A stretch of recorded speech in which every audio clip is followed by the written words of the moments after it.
মানুষের জীবনে এমন একটা সময় আসে যখন চোখের ঘুম হারিয়ে যায় আর চিন্তা ভাবনার ভিড় মনের ভিতর এমনভাবে ঢুকে যায় যে সেটা প্রকাশ করার বাইরে থাকে। মনটা যে কী কারণে খারাপ এইটাও আমরা বুঝতে পারি না।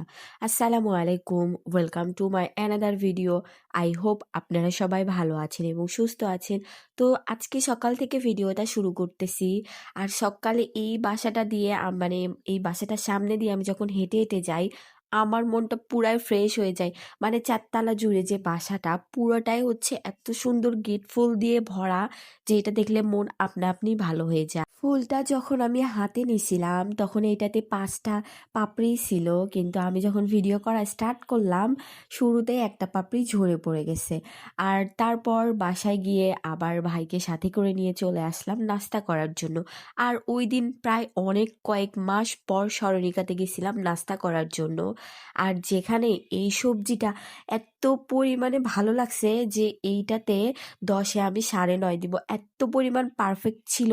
আর সবজিটা খেতে যে এত মজার ছিল আমি কল্পনাও করি নাই যে হচ্ছে সকালবেলার ব্রেকফাস্টে এত মজার মজার খাবার আমি পাবো। যতটা আশা রাখছিলাম তার থেকে বেশি পাইছি, আলহামদুলিল্লাহ। সকালে নাস্তাটা শেষ করে চলে আসলাম খালামুনিদের বাসায়। আর যেখানে আসার পর দেখলাম অলরেডি রান্নাটা মোটামুটি কমপ্লিট। আর একটাতে রান্না বাকি ছিল যেটার প্রিপারেশন এখন চলতেছিল। আর সেখান থেকে আমি কিছু ভিডিও ক্লিপ আপনাদের সঙ্গে অ্যাড করে দিচ্ছি। আর রান্নাতে বা আমার ভিডিওতে যত মানুষ দেখতে পারবেন আপনারা সবাই কিন্তু আমার রিলেটিভ, প্রত্যেকেই কতটা শ্রম দিয়ে কাজগুলো করতেছিল। আর মামার হাতের রান্না বরাবরই নিখুঁত আর অনেক মজার হয়, যেটা আমি এর আগেও অনেক ভিডিওতে বলছি। আমাদের উত্তরবঙ্গের ঐতিহ্যবাহী রান্না কিন্তু মাংস দিয়ে আলু ঘাটি, আর যেইটা কিন্তু বরাবরের মতনই অনেক মজার হয়। আর আমাদের এই আলু ঘাটিটার ফ্যান কিন্তু প্রায় প্রত্যেকটা জেলার মানুষই কম বেশি।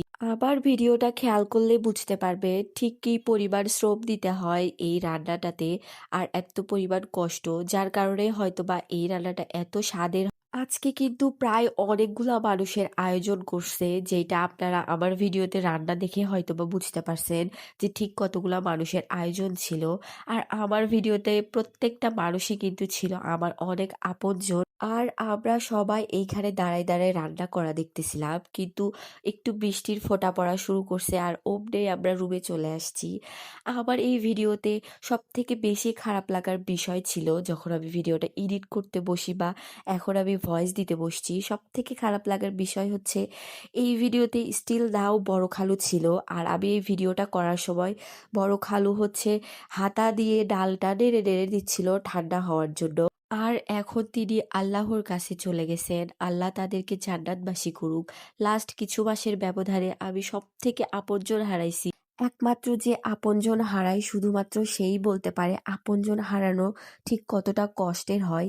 এই ভিডিওটা বারবার এডিট করার সময় কেন জানি না এত খারাপ লাগতেছিল, ঠিক সেটা ভাষায় আমি প্রকাশ করতে পারবো না। আর এই ভিডিওতে তিনি স্টিল ছিল, এখন নাই। তারপর আর কি সবাইকে খাওয়া দাওয়া করতে বসানো হয়েছে। তারপর আমরা এখানে দেখতেছিলাম যে কতগুলা মানুষ আসছে বা কত আপনজনেরা আসছে, তারপর সবাই সবকিছু পাইছে কিনা। তারপর বাবা আসছে, বাবাইকে বসাই দিয়ে এখানে আমি দাঁড়াইছিলাম। আর ছেলে আর মেয়েদেরকে আলাদা করে খাবার বসানোর ব্যবস্থা করছিল, মেয়েদেরকে ভেতরে মানে বাসার ভেতরে আর ছেলেদেরকে বাহিরে বসানোর ব্যবস্থা করছে। আজকের ভিডিওটা এখানেই শেষ করতেছি, দেখা হবে নেক্সট আর একটা ব্লগে। আমার এই ভিডিওটা ভালো লাগলে অবশ্যই আমার পেজের পাশে থাকবেন। আর ভিডিওটা যদি আপনারা আবার ইউটিউব চ্যানেল থেকে দেখে থাকেন, চ্যানেলটা সাবস্ক্রাইব করে দিবেন। টিল দেন, আল্লাহ হাফেজ, thanks for watching this video, by.